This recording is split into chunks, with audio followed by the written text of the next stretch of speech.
So Harry and Meghan have been spotted out and about in the Caribbean islands having a little romantic getaway. Oh my gosh. I will say, I feel like Harry and Meghan probably have the best of both worlds at this point because yes, they aren't working royals, but they still have their titles, all right? They can still walk around as if they are royals. They can still get gigs as they are royals. They can still use the names, and I think that's why this upsets a whole bunch of people. And then they can also have the side where they live living their normal, regular lives as just normal people, and they can get up and go on a Caribbean adventure, romantic getaway, and they can do that. And I know that I'm sure William and Kate have their little getaways as well, but we don't see that. And it's a lot about optics. And I've been talking so much about optics about these two couples. And it's just so interesting because optics are so important. Where Harry and Meghan are able to have more flexibility, are able to do a little bit more because they aren't working royals, they aren't connected to the royal family, but they still have those names. They're getting the best of both worlds. And they can show themselves optically in the way that they see fit.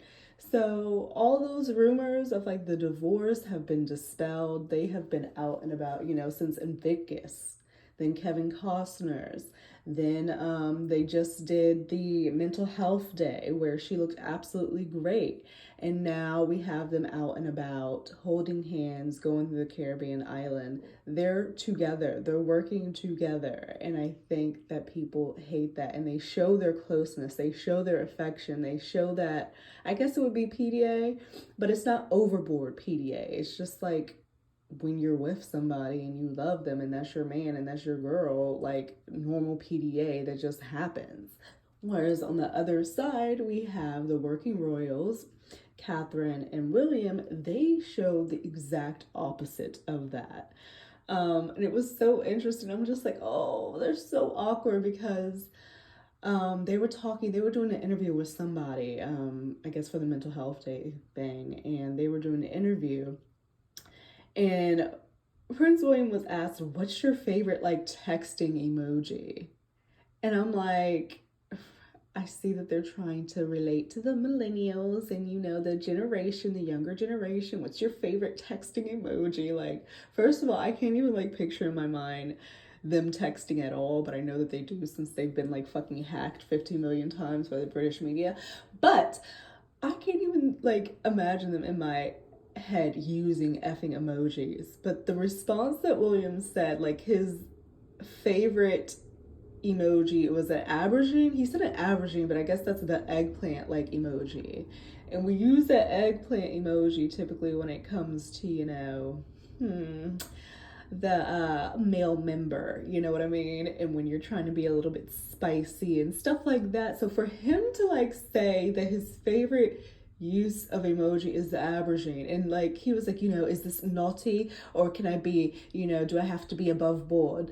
And so he says the aubergine, and he was like, well, if I'm talking regular, then it'd be, the eyes where it's like wonky, like little crazy, like that would be my favorite.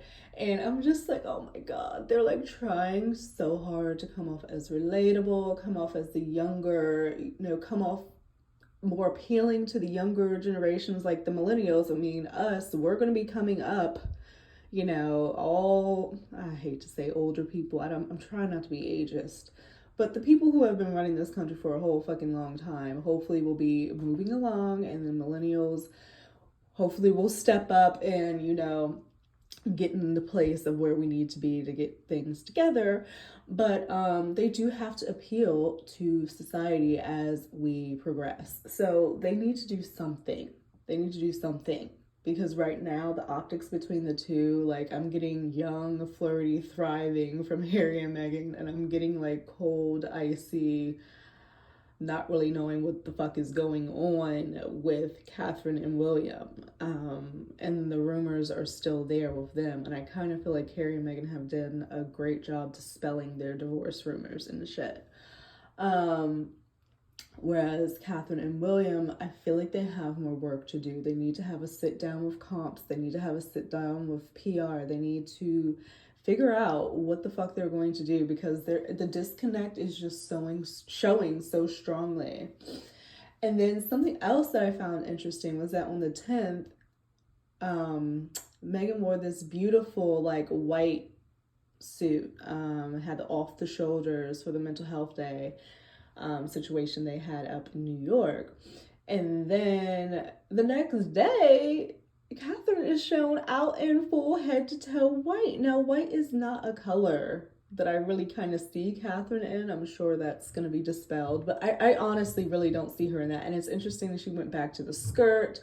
I'm like, damn, if you guys know that the rumors are out there that like either one of these ladies are copying each other, why the next day would you put Catherine in a full head to toe white fit? Like, who is making these fucking decisions?